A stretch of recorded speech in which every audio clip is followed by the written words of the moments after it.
Hello, and welcome to Things Fall Apart from the Human Restoration Project. My name is Chris. Thanks for listening in today.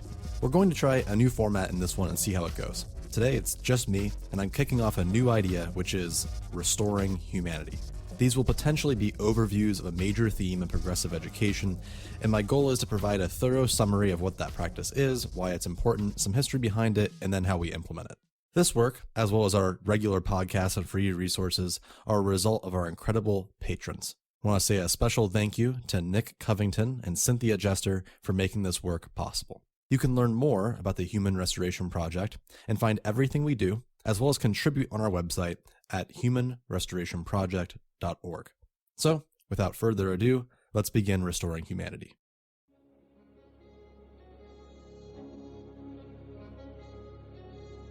We're going to start off with a quote from the very well-named I.E. Finkelstein, who said, "When we consider the practically universal use in all educational institutions of a system of marks, whether it be numbers or letters, to indicate scholastic attainment of the pupils or students to these institutions, and when we remember how very great stress is laid by teachers and pupils alike upon these marks as real measures or indicators of attainment, we can but be astonished at the blind faith that has been felt in the reliability of the marking system.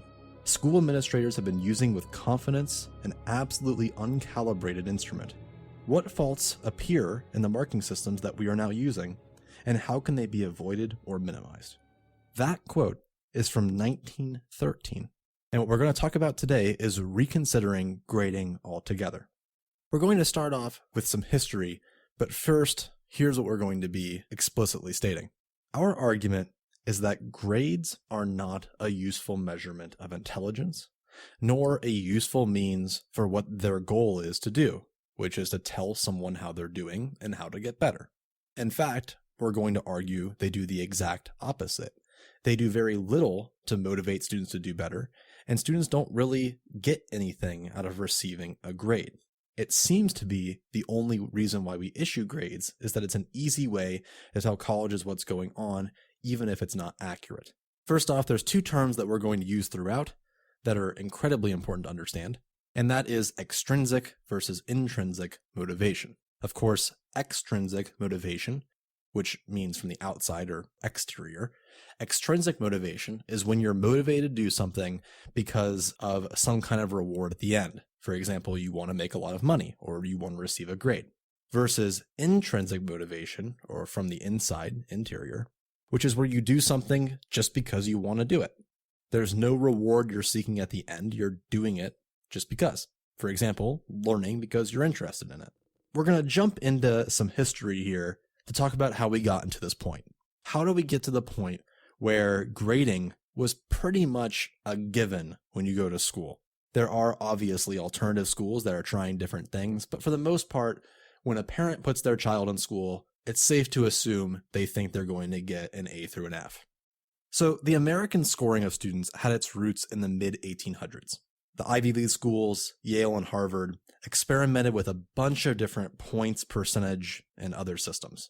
And we get the system that we have today in 1897 from a relatively small women's college called Mount Holyoke, which took all of these different ideas and developed the modern scale. So a 4.0 is an A, 3.0 is a B, so on and so forth. And there's all these different arguments and reforms that existed. Let's start in 1846. You have Horace Mann, who you probably know as one of the early adopters of compulsory education. He expressed concerns that students were going to be way too focused on class rank, and he said it would incur moral hazards and delinquencies as they look towards all these different extrinsic motivators. He said, why don't we just show progress of a student over time through monthly report cards to show growth and development over time? And in general, early reformers sought to eliminate class rank by having some kind of grade system. They thought they would inspire intrinsic motivation. In fact, they talk a lot about the literal definition of intrinsic motivation through grades. They thought they could track students' progress and push them to succeed over time by saying, okay, you got a C on this one. Now we need to work our way up to a B and then to an A. And this was pretty commonplace through the late 1800s. However, as the school system rapidly expanded in the late 19th century during the Industrial Revolution, it became obvious to administrators and many teachers that when their classes and schools grew way larger, they needed a more efficient way to communicate a child's knowledge. Up until this point, even though grades were used on these monthly report cards, there was still a lot of very detailed feedback, and what really could be seen as essentially a growth mindset in schools, as in they saw students who could be improved month to month. And this starts to switch in the late 1800s when there's a push to standardize grades. There's more and more colleges that are popping up, and they all want to have the same universal message. An A at one school is the same as it is at another. This really not only drastically changed how teachers were providing feedback and looking at students month to month, which eventually moves to semesters or even yearly, but it also changes how curriculum works because classes need to be relatively the same, how schedules look, and just really in general your school culture. The rules start to look the same across every single school. It was very much focused on efficiency. And this also correlated with the creation of the College Entrance Examination Board in 1899, which, if you're wondering, is the same college board today, which has been criticized for doing a lot of the same stuff. A lot of schools do the exact same thing in order to meet the needs of the College Board or SAT or any kind of major testing organization. When this massive growth of schools occurs, there's a lot of confusion and a lot of uncertainty. For example, if all these schools are doing different things and we're trying to find ways to make them all the same, what happens, let's say, if students are all taking different classes? Let's say one student's in an advanced course or one student's taking 3 arts classes. What are we going to do? Well, 1, we make the majority of the classes are the same. 2, we try to figure out, are some classes worth more than others? And one attempt at this was called Harvard's Book of Comparative Merit, which is literally a book that tells you what classes are better than others, which is when, in our opinion, things start to get a little bit disarrayed. Ultimately, that book was thrown out because it was seen as far too subjective, but we still have a lot of those elements in today's education system. Sir Ken Robinson talks a lot about this in his Creative Schools TED Talk, but essentially, there's no denying to any teacher or student in school that we see STEM classes at the top, followed by humanities, and then the arts. There's definitely a hierarchy of what classes are important. I mean, if you go and take an AP class at most schools, that's on a 5.0 scale, whereas if you take a regular class, including the arts, that's on a 4.0 scale.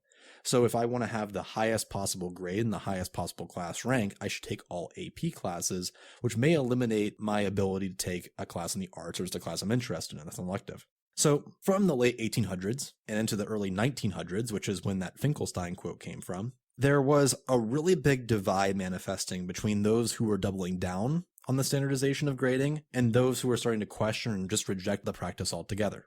In 1911, an observer at the University of Missouri wrote, quote, "The grade has in more than one sense a cash value, and if there is no uniformity of grading in an institution, that means directly the values are stolen from some and undeservedly presented to others."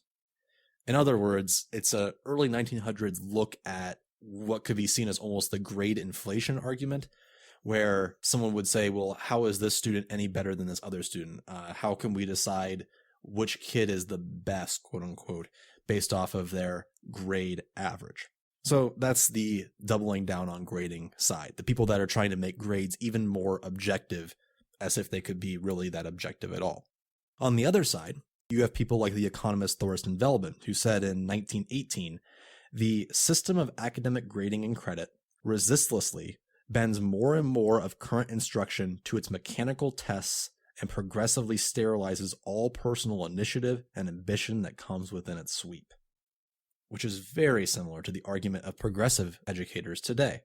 The more and more we see harsh grading initiatives, or what some people call common sense reforms or back to basics, which in other words means going back to just saying these are the standards that matter and let's do those, the more trivial education becomes because we're only focused on 4 core subject areas, and those classes are very traditional, and not a lot of room is placed on a student actually learning. It's more on them just being given a certain set of information and taking it with them. There's not a lot of focus on all the other things of education that are important, like figuring out what you care about or all the things that you were interested in before you went to school. Why can't we develop those? And really my favorite quote from this era was in 1935. It was a teacher, She wrote in this journal, and the source is unnamed, she said that she rejected report cards. She saw those against report cards as a challenge from a group of young crusaders who have chosen to be known as the intrinsic clan against the entire family whose surname is extrinsic. Of course, this is exactly the same as it is today. You still have the vast majority of educators and really people in general, because it's a part of our educational culture, who see the extrinsic motivation of grades as very important. For example, why would my kids do anything if I don't give them any kind of grade? Which essentially is saying what you're doing isn't inherently valuable to a kid, because kids would do it if they thought it was valuable. It's only valuable because that grade exists. Versus those of us who are more progressive, who see intrinsic motivation as the key goal. A student will learn something just because it's important. The reason why this stuff resonates so much is that a lot of progressive education is based on the thoughts of John Dewey, and wouldn't you know, John Dewey was the writer of the early 1900s who influenced most of this thought. As you're probably aware, John Dewey published many of his works on experiential education in the early 1900s. But, as you obviously know, grades aren't going anywhere from there.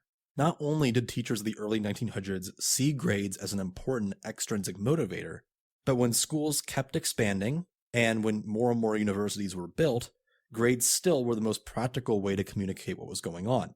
So you have someone like V.L. Beggs, who was a critic of report cards, especially in elementary school, who said in 1936 that, quote, conclude that a school's most important contribution to a child's education is recorded on that card. Again, we see in the early 1900s the same issues that we see today. People heavily concerned that people are only cared about that extrinsic reward of a grade and what that grade means rather than the actual important part, which is learning. And again, we see the value that teachers and administration sees in these grades has nothing to do with learning as much as it does with, one, forcing people to learn something, but two, and this is probably the bigger one, easily communicating what's going on. When you have a system that's rapidly expanding, it makes sense that you want a simple way to organize all this. We see that pushed even further in the 1910s onward when you start to see the IQ test being used in the military, and then later the SAT test, which is modeled after the IQ test. And you see more standardization in terms of objective grading as well as objective tests. People wanted to find ways to measure intelligence based off mathematical principles or rationalist principles. Of course, there's a lot of problems with this mindset because not only is it very difficult, if not impossible, to measure someone's intelligence based off of rational thought because there's so many issues with what questions you're asking and so on and so forth. But there's also a lot of very big problems when it comes to the racist observations that came out of this. For example, the founder of the IQ test had a lot of basis in the eugenics movement. Again, as we move into the 1930s and 1940s, we see a lot of educators push back against the objectiveness of grading, but grading is still seen as a normalized practice, and it's just seen as the best effective way to communicate anything. Now, there are alternatives that people try. For example, in 1936, there was a small group of teachers who attempted this thing called a narrative letter. It was where they sat down together and they wrote a really long letter about a student's progress to parents, and it was formatted using the standardized form. What was really interesting from it is that they reflected, and they said the letter, quote, would become as meaningless and as stereotyped as the subject marks they replaced. And later they said that the letters would become false standards of value among our pupils. In other words, similar to the alternative grading methods of today, no matter what system you replace grades with, as long as you are still assessing students based on some form of standardization where they are ranked against each other, students will only value that ranking instead of what they're learning. A little bit more here as we come into the modern age, moving up through the 1960s. Almost every single college takes on grades, but that doesn't mean you don't see more and more critics as well. You see the old arguments from restoring intrinsic motivation from the 1800s, as well as this new, almost worrisome thing that was warned about in the late 1800s, which is the increasingly low levels of social and emotional well-being among students in relationship to grades. As colleges become deeply more and more competitive, students are more anxious and nervous and worried about their grades, which was not really the case before this time when college wasn't necessity or at least seen as one. So now we're kind of coming full circle. We're faced with the challenge of replacing the system, which really isn't that old. Our argument is that we should return to those original feedback systems of the early 1800s, restoring intrinsic motivation to education, basically ditching grading altogether. However, we have to also look at all these historical problems that came along the way. For example, how do we compare one student to another? I mean, we have colleges that are always going to have some kind of competitive gains for admission, or at least we can assume that. How are we going to rank them? Should we? And then what about teachers? How can they possibly give detailed feedback to all these students without giving them a summary in the form of a grade, especially when their class sizes are so large? In summary, the debate of the last 150 years is essentially the exact same as it's always been. Do we accept grading as a measurement of student learning and find ways to make it increasingly objective, or is that possible? Or do we find a way to communicate knowledge without ever assigning a grade? Our stance is obviously on the latter, and I'm going to share a lot of research and data to why soon. But first, I want to make a note about how recent this is. Not only was grading really developed towards the end of the 19th century, but it was really all not ever agreed upon. The strong argument to why grades were needed was more a point of simplicity and necessity for the time frame. As schools expanded, they needed something quick and easy to do. The goal of why they did grading wasn't necessarily because they thought it was best practice, although it was for some, but more so because it was just the easiest thing to do, and as the system grew larger, it became harder and harder to change. That newness, that recognition to how recent it is so important to this discussion, because the more recent the institutionalized or systemic change was made, the easier it is to change it. The longer we wait, the more and more it becomes commonplace. It seems like many of the progressive voices were silenced, or at least marginalized, because the main system, the apparatus, was just so sadly obvious to everyone.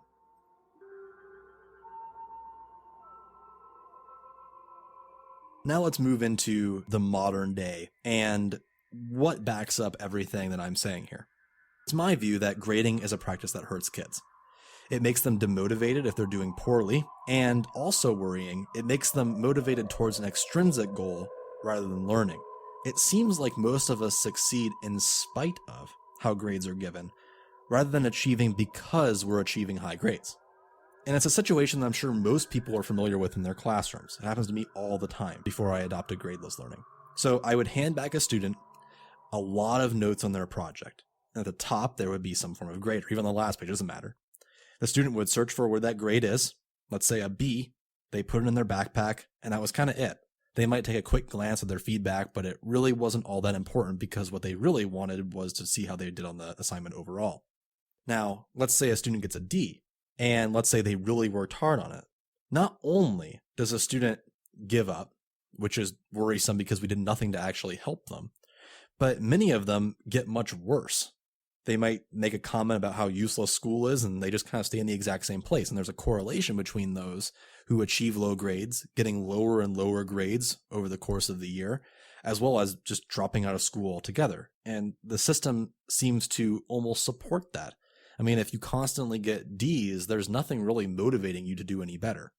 And I'm sure you could make the argument, well, they should just push harder and work harder, that way their grades get better. But if you're constantly working hard and getting a 60% while all of your peers are doing much better than you, there's no denying that's not going to really make you want to do better, especially in adolescence, when the most important thing to many of us is how we compare with others and how people see us. And then also there's the student who always gets A's. That student might be motivated to always achieve an A, but it becomes really the only important part of their worldview. If they don't get an A, a lot of times they'll go into a frenzy and they'll demand that you change it. They're so obsessed, they'll cry if they'll get a B. And many parents support this almost. They punish their kids if they don't get all A's.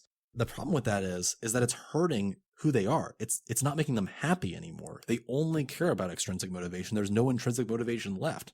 You know, these students, they don't necessarily even care about the content. They only care about the grade at the end.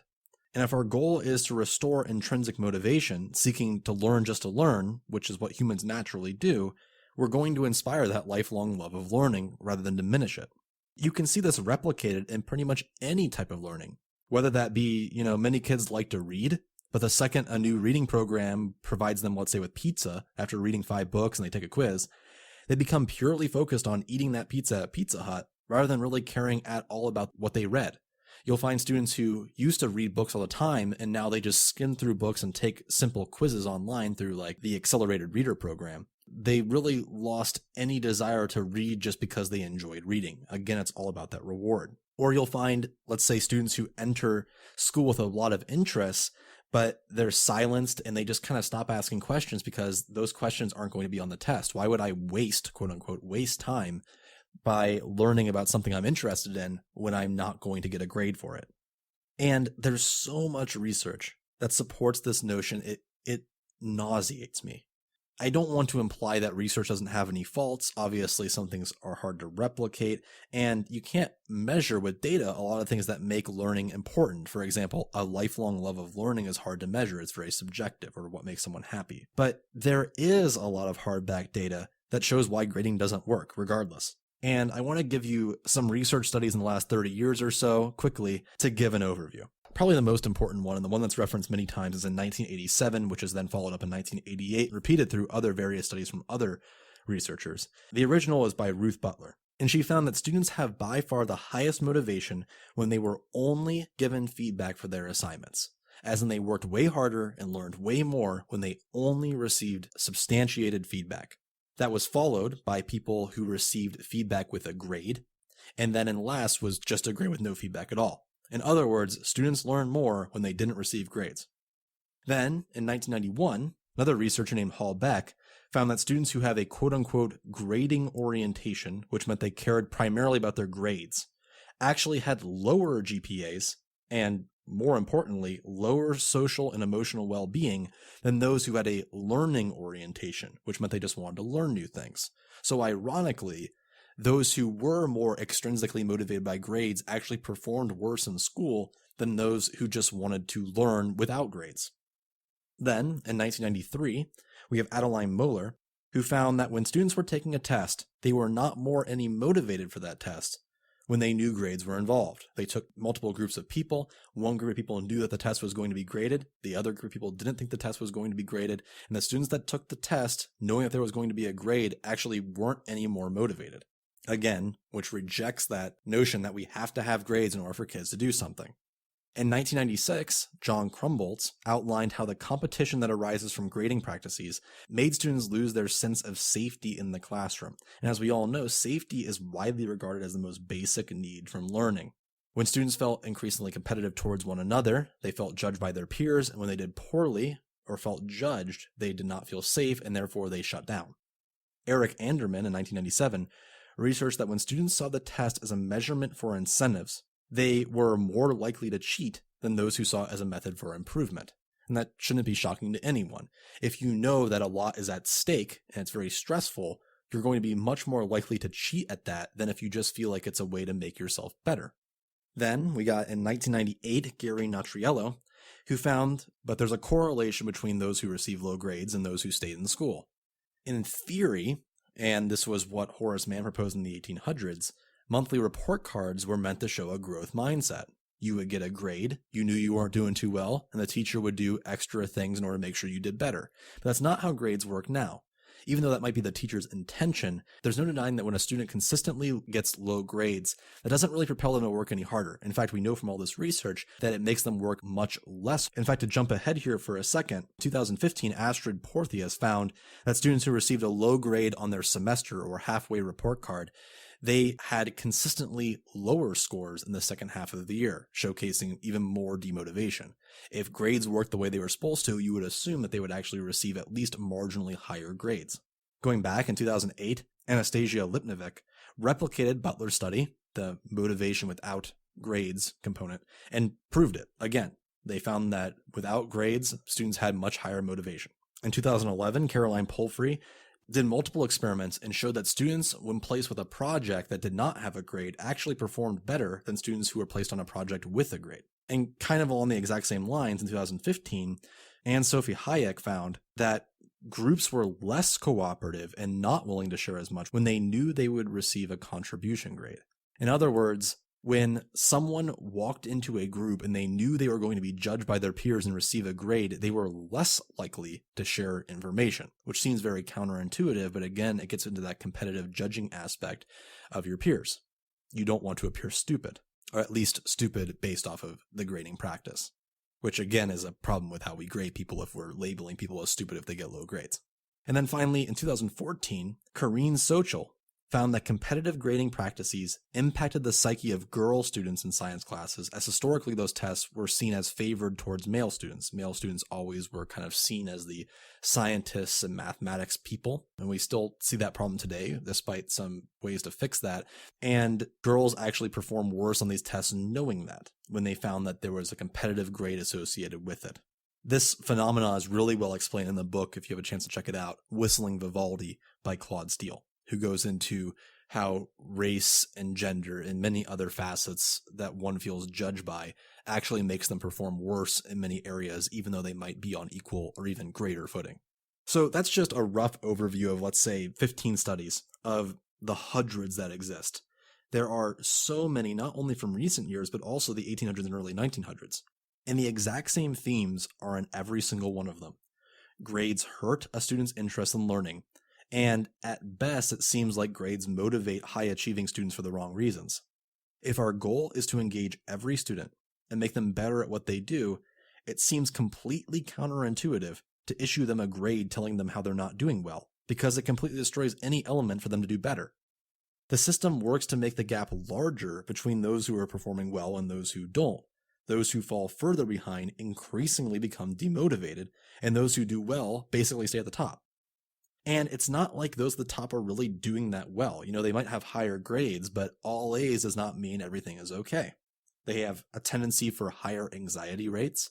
They have a tendency towards lower social and emotional well-being. And they also tend to have fewer and fewer student interests outside of school. You know, that typical all-A student is programmed into the system. They're only good at following orders, meeting parameters, and listening.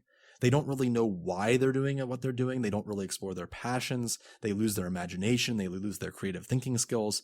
And most importantly, they're just not as happy as they should be. Schools are meant to be places of learning. And it shouldn't be a charged statement to say that students should want to learn at school. And it's not that people don't naturally want to learn. Any small child can't wait to explore anything they can get their hands on, whether that be books or experiments, playing with their friends, whatever that is. It seems like the longer that they're in school, the more they just go through the motions, and grades do play a big part in that. And I don't want to imply that getting rid of grades is going to completely solve this issue. We'll talk about those more later on future podcasts. But they are one of the practices that seem the most plausible to change. So now let's move into what we can do differently. I'm going to introduce a few things that we can do right now to improve assessment. Each of these involve a risk depending on where you're teaching at, and I'll talk about that in a second. These assessment techniques are outlined thoroughly with links to learn more in our free resource available on our website, which is called Grading is Not Equal to Assessment. If we're not going to place grades on students anymore, that doesn't mean we're not going to assess them. Obviously, the teacher doesn't just do nothing at all if they're not giving out grades. We have to give them substantiated feedback. That becomes very difficult when you have very large class sizes or you have a lot of content to cover. So first off, and this is obvious and it's easy to say, not necessarily to do, but part of it is going to be giving up some of those standards. It's ridiculous to think that, first off, all those standards are important, but also that we could get through all of them within the year.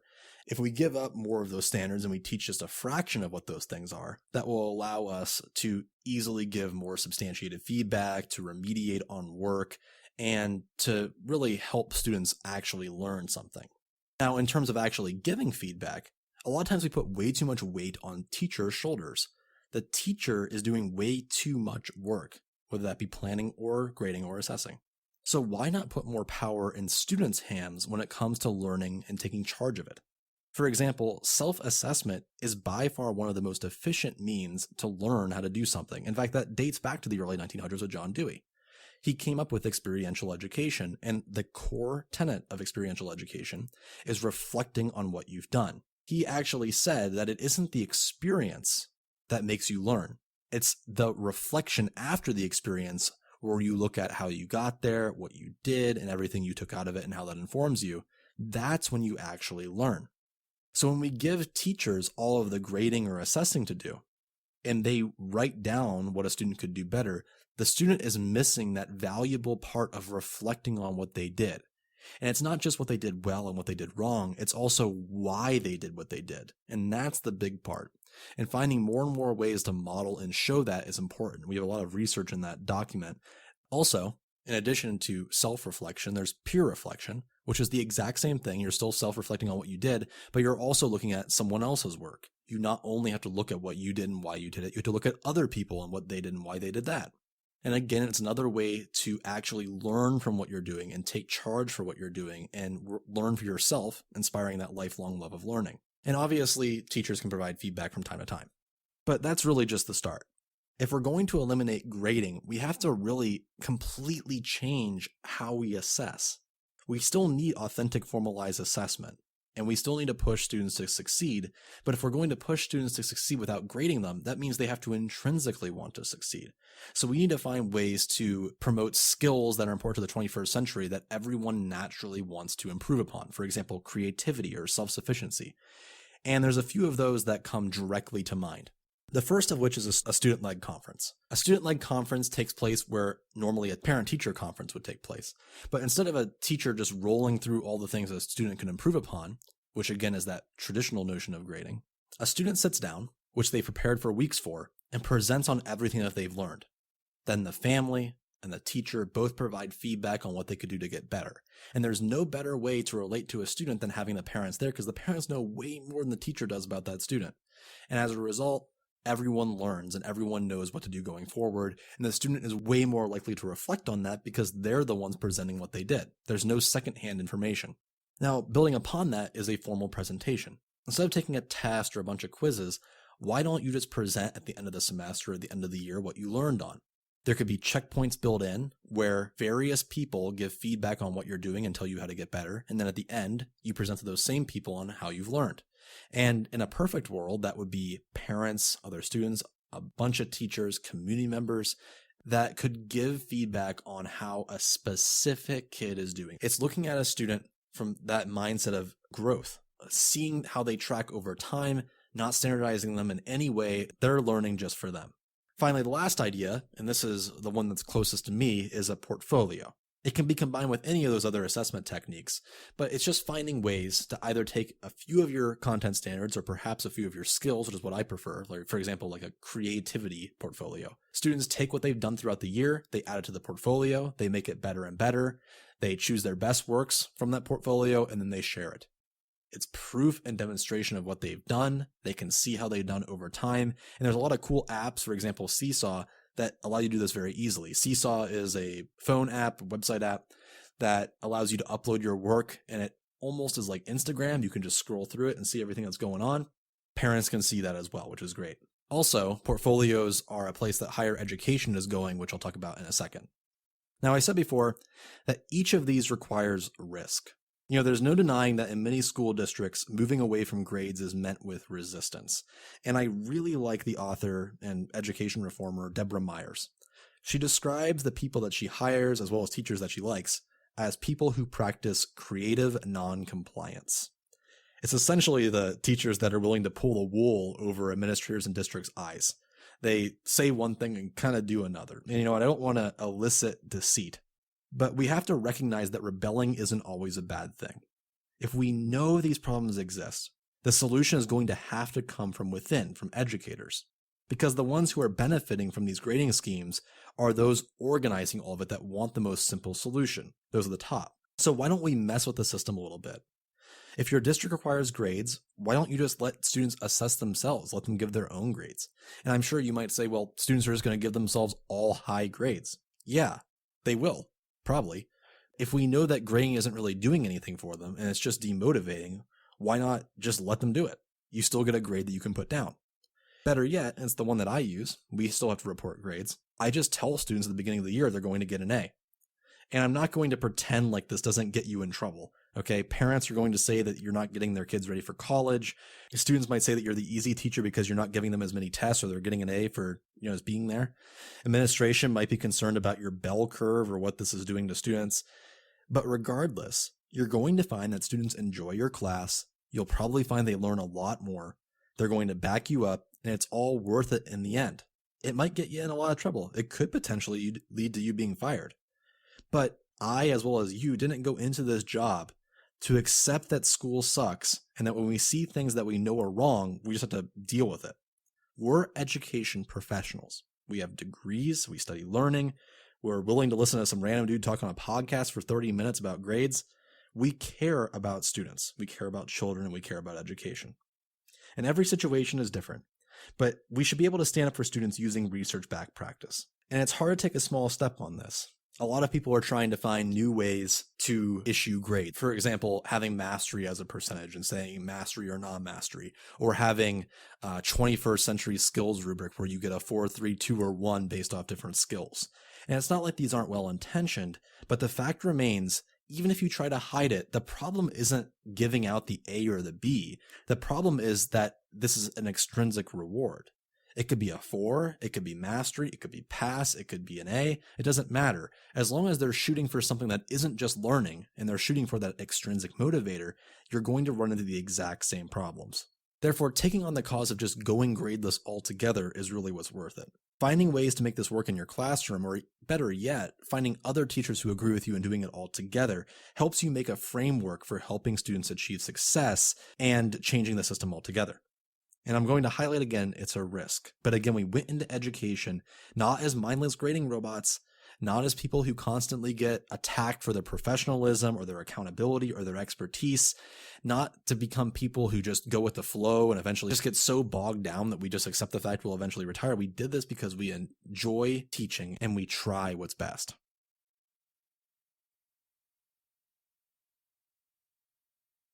Now, thankfully, there is change on the horizon. Real change that's going to change the education system. It's a lot changing. And I encourage you to promote the ideas I'm about to share with you to others, especially administration, to show that gradeless learning isn't just best research, but it also has a lot of reflections on where higher education is going. There's a lot of colleges that already accept going gradeless. They don't have GPAs or don't care about class rank. They don't care about standardized testing. But more importantly, there's a push towards portfolios in schools.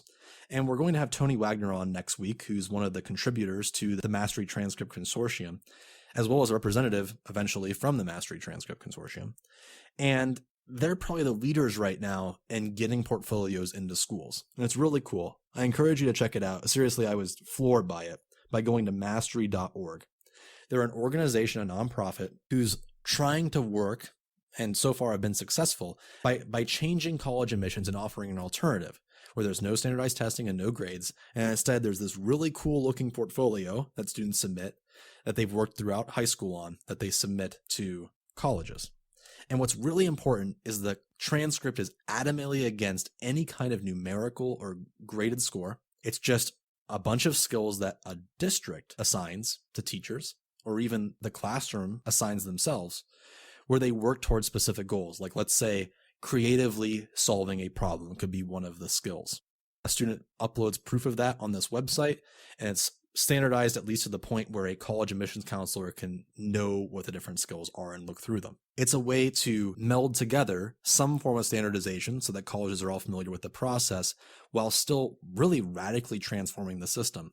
Imagine for a second that colleges no longer care about standardized testing and they use these portfolios. You no longer have all that time ate up test prepping. Instead, what schools are going to have to do is teach students these skills that they're going to need to do well in the portfolio, which means more projects, more focus on skills, less focus on content, and just in general, way more focus on improving students rather than just issuing them some random score. So I encourage you to check out our next podcast with Tony Wagner when we'll talk more about that. Before we conclude, I hope that this was informative. I hope that you enjoyed listening to this. I've never done a podcast like this, so please provide feedback if it has any point whatsoever to you. If it gains any traction, I'll do the same exact thing on a variety of different progressive ideas. I'm thinking mindfulness, restorative justice, critical pedagogy, democratic classrooms, stuff like that. You can share your thoughts by tagging us on Twitter, which is @HumResPro or HUMRESPRO, or contact us on our website at humanrestorationproject.org. Again, thank you for listening and joining me today. Let's restore humanity together.